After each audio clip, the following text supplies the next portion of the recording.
Yes, we are here with Friedel-Crafts reactions. Organic chemistry में Friedel-craft reactions का अपना अलग ही रोल है, उसका अपना अलग ही सिग्निफिकेंस है। आपको बहुत सारी वैरायटीज देता है फ्रिडल-क्राफ्ट रिएक्शन। आपके कंपाउंड कन्वर्जन में बहुत ज्यादा यूजफुल रहता है फ्रिडल-क्राफ्ट रिएक्शन। बहुत सारे कंपाउंड्स ऐसे हैं, ऐसा नहीं है कि फ्रिडल-क्राफ्ट खाली एक ही टाइप के रिएक्शंस के लिए पॉसिबल है, ना एक ही टाइप के कंपाउंड्स के लिए पॉसिबल है।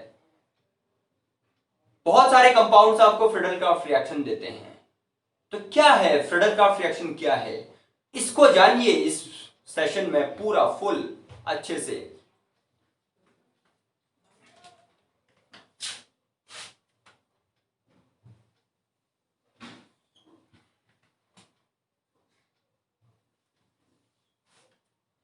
ठीक है,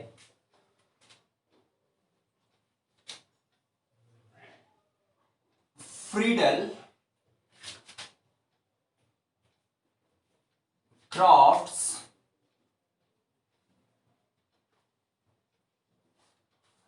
रिएक्शंस क्या है ना कि कुछ बेंजीन और बेंजीन कंपाउंड्स ऐसे हैं जो कि फ्रिडल-क्राफ्ट रिएक्शन देते हैं। सारे के सारे नहीं देंगे, इसकी लिमिटेशन भी जानोगे आप लोग। किस टाइप के कंपाउंड फ्रिडल-क्राफ्ट रिएक्शन देंगे और किस टाइप के नहीं देंगे। बहुत सारे कंपाउंड्स हैं जो देंगे, लेकिन कुछ हैं जो नहीं देते हैं। तो ये भी नहीं सोचना है हमने कि that all the benzene compounds can give Friedel-craft reaction. तो क्या है फ्रिडल-क्राफ्ट रिएक्शन, आपका दो टाइप का होता है। सबसे पहले तो एल्काइलेशन एंड असाइलेशन।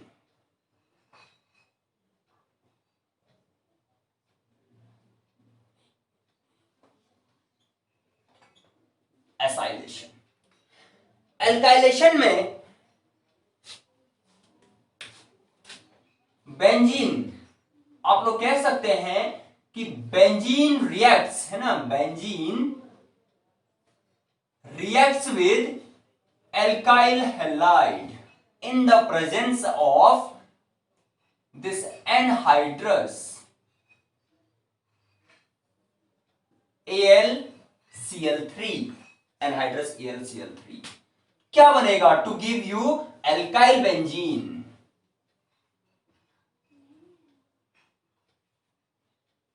ये एक इलेक्ट्रोफिलिक सब्स्टिट्यूशन रिएक्शन है। इलेक्ट्रोफिलिक सब्स्टिट्यूशन रिएक्शन होता क्या है ना इसमें कि इसमें ईच कार्बन के पास हाइड्रोजन है, वो रिमूव हुआ H+ के फॉर्म में।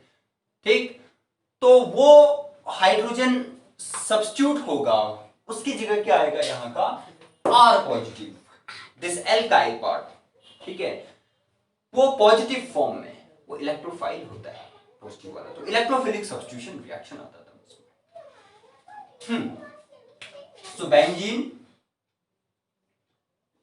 and this one is alkyl benzene, ठीक, प्लस HX। कैसे, इसके एग्जांपल्स लेंगे हम अभी। एसाइलेशन में क्या होगा, आप इस बेंजीन को ट्रीट करने जा रहे हैं,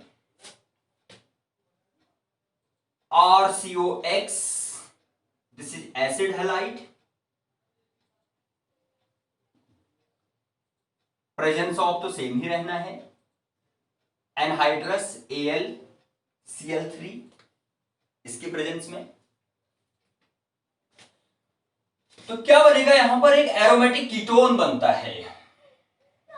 ये RCOX आपको पता है इसके इलेक्ट्रोनेगेटिविटी ज्यादा होती है, X नेगेटिव, तो आपका ये RCO पॉजिटिव में आता है। तो ये एक H को रिप्लेस करेगा to give you COR। This is called aromatic ketone. ये एरोमेटिक कीटोन बना, ठीक है, plus X same, by product तो सेम ही रहना है यहाँ पर, बाय प्रोडक्ट इसका रिएक्शन का। अच्छा, तो नेम तो उसके अकॉर्डिंग आ ही जाएगा। अब ये एसिड हैलाइड है ना, ये एसिड हैलाइड रिप्लेस हो सकता है और एक दूसरा एसिड डेरिवेटिव आ सकता है इसकी जगह पे। क्या आ सकता है? RCO twice O। किस टाइप का कंपाउंड है ये? Anhydride. It is acid anhydride, acid anhydride. Product same रहेगा, एरोमेटिक कीटोन एनहाइड्रस AlCl3। ये जो AlCl3 है ना, इसकी खूबी क्या है? यही तो डिस्टर्ब करता है, यही इसका जो स्कोप होता फ्रीडल-क्राफ्ट रिएक्शन का, उसको ये थोड़ा लिमिट कर देता है उसको, नहीं तो बहुत ज्यादा ब्रॉड हो जाता है ये रिएक्शन, रिएक्शन ब्रॉड बन जाती जाती। अच्छा, तो क्या बनेगा? प्रोडक्ट तो ऊपर वाला ही आना है, CO और मेन प्रोडक्ट साथ में। अच्छा, ये ट्वाइस है, RCO ट्वाइस है, RCO ट्वाइस, फिर O है, तो RCO एक बचा, RCO एक बाहर वाला ऑक्सीजन है, O एंड यहां का जो H आया वो है, तो साथ में कार्बोक्सिलिक एसिड का मॉलिक्यूल भी बनेगा एज ए बाय प्रोडक्ट। तो this is aromatic ketone again and carboxylic acid. या आप इनके लिए एग्जांपल्स ले सकते हो। एग्जांपल्स क्या हो सकते हैं?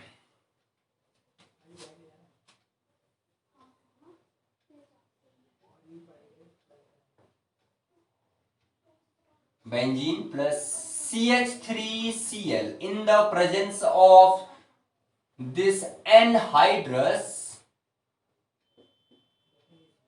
AlCl3, तो R की जगह पे हमने CH3 ले लिया है, दिस इज मिथाइल बेंजीन। क्या कहते हैं हम मिथाइल बेंजीन को? Toluene. This is toluene, toluene. तो मिथाइल क्लोराइड ये अल्काइलेशन का आया इसमें, और असाइलेशन का एग्जांपल बनाते हैं। तो एग्जांपल आपको जनरल इक्वेशन आती है ना, तो आप लोग एग्जांपल तो बहुत सारे बना सकते हो, प्रैक्टिस करनी चाहिए उसके लिए। आएगा, जरूर आएगा। तो ये हमने बेंजीन ले लिया plus CH3COCl, let's take it. क्या है ये?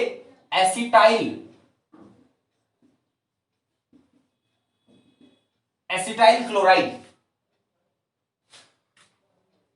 IUPAC नेम सोचिए जरा इसका।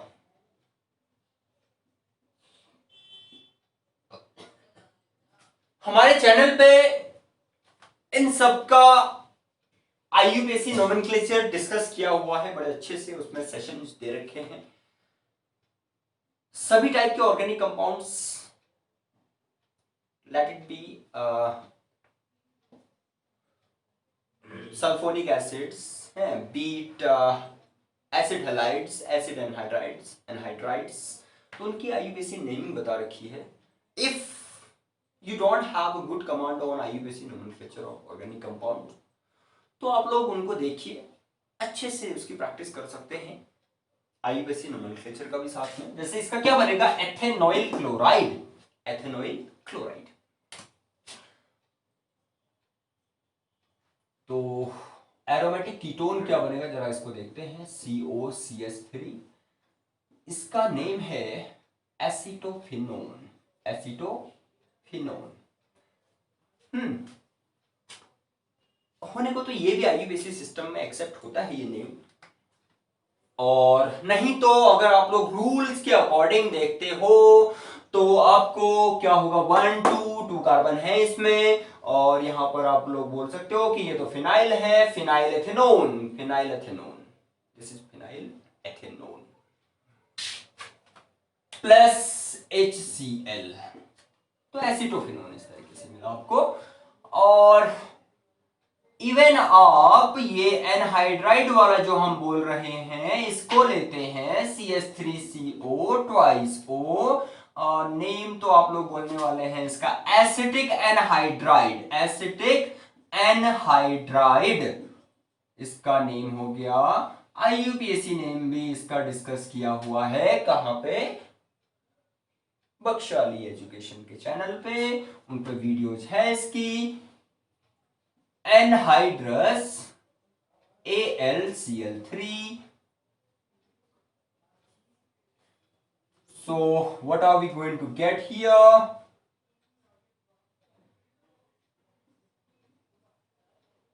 We're going to get same product but byproduct different, CH3COOH, CH3COOH, acetophenone plus acetic acid. ये तो रहा फिडल-क्राफ्ट रिएक्शन फॉर बेंजीन।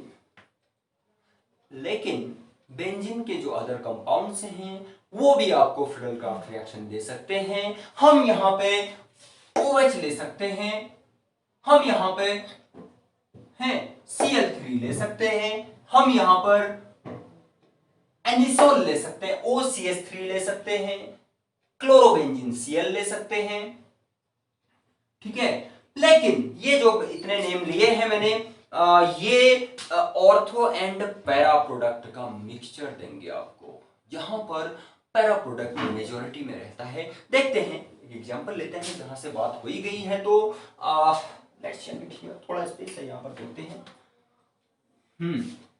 जैसे किसका, एनिसोल, फिनॉल वाला तो बहुत इजी है, OH, बाकी ग्रुप ही चेंज करना है आप लोगों ने।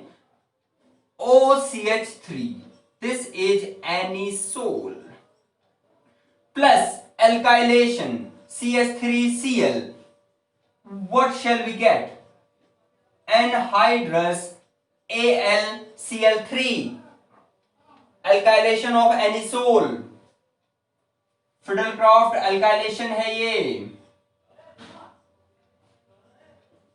OCH3 ऑर्थो, ये CH3 आया, एंड पैरा प्रोडक्ट, बिकॉज जो ये ग्रुप्स हैं beat OCH3, CH3, Cl, OH, these are ortho and para directing groups। और सब्स्टिट्यूएंट्स आप लोग कुछ भी बोलो, इजी वर्ड्स में बोलते हो तो ग्रुप्स बोल लिया आपने। CH3, this is orthomethyl anisole and paramethyl anisole, orthomethyl anisole, paramethyl anisole, ये मेजर प्रोडक्ट रहता है, ठीक है। और इसी का असाइलेशन भी तो हो सकता है, फिर हम एनिसोल ले रहे हैं, OCH3 plus CH3COCl in the presence of this AlCl3। यहां पर AlCl3 का बड़ा रोल है, खाली ऐसे ही, मतलब ऐसा कैटलिस्ट नहीं है ये कि इसके बिना रिएक्शन बहुत अच्छी हो जाएगी, नो। ये जो फिडल-क्राफ्ट कैटलिस्ट है ना, इसका नाम ही फिडल-क्राफ्ट कैटलिस्ट पड़ जाता है, एनहाइड्रस AlCl3। तो इसका एक स्मॉल अमाउंट भी इस रिएक्शन को इनिशिएट करने या फिर उसके कंप्लीशन के लिए इनफ होता है, तो बहुत बड़ा रोल है इसका। तो एसिटाइल क्लोराइड, यहां पर आपको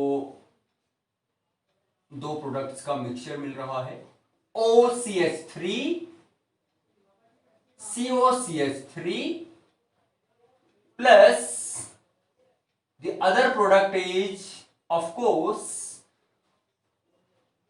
the para product COCH3। अब इसमें तो ऐसा हो गया है, ईथर की प्रायोरिटी तो कीटोन से कम होती है, ना। यहां तो हमने एनिसोल लिखा है that it is a compound of anisole, but here we should say that it is a compound of acetophenol. Orthomethoxy और 2-मेथॉक्सी हमें लिखना पड़ेगा उसमें। जैसे ये क्या बनेगा, 1 2 3 4 मेथॉक्सी और पैरामेथॉक्सी एसिटोफिनोल। तो इस तरीके से आप लोग फ्रीडल-क्राफ्ट रिएक्शन को समझते हैं, उसकी वैरायटी जानते हैं। ठीक है, अब हम बात कर रहे हैं AlCl3। AlCl3 इलेक्ट्रॉन डेफिसिट भी है, इलेक्ट्रॉन्स की डेफिशिएंसी है इसमें। आप AlCl3 देखोगे, एल्यूमिनियम ये जो है ये Al, ठीक है, हम अगर ऐसे बना भी रहे हैं इसको Cl एंड Cl, तो एल्यूमिनियम के पास 3 वैलेंस इलेक्ट्रॉन्स हैं, 1-1 की शेयरिंग हो गई, ठीक है, 3Cl के साथ, तो टोटल कितने आए, 6 इलेक्ट्रॉन्स। तो it is deficit to the octet, तो इलेक्ट्रॉन डेफिशिएंट ग्रुप है AlCl3। और जो इलेक्ट्रॉन डेफिशिएंट होते हैं वो लुईस एसिड्स होते हैं, लुईस एसिड्स। तो एसिडिक नेचर क्या है वो, तो क्या होगा,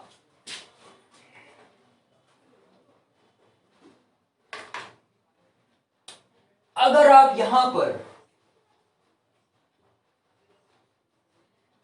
एनिलीन बेसिक नेचर का है, इट इज इलेक्ट्रॉन रिच, ये, और एल्काइलेशन या एसाइलेशन करना चाहोगे तो उसमें जो ये रिएक्टेंट है एल्काइल हैलाइड और एसिड हैलाइड, उसके साथ रिएक्शन न होके rather it reacts, the R men this reactant reacts with catalyst, उसके साथ एक परमानेंट प्रोडक्ट बना देता है, ये कैटलिस्ट के साथ रिएक्शन कर जाता है।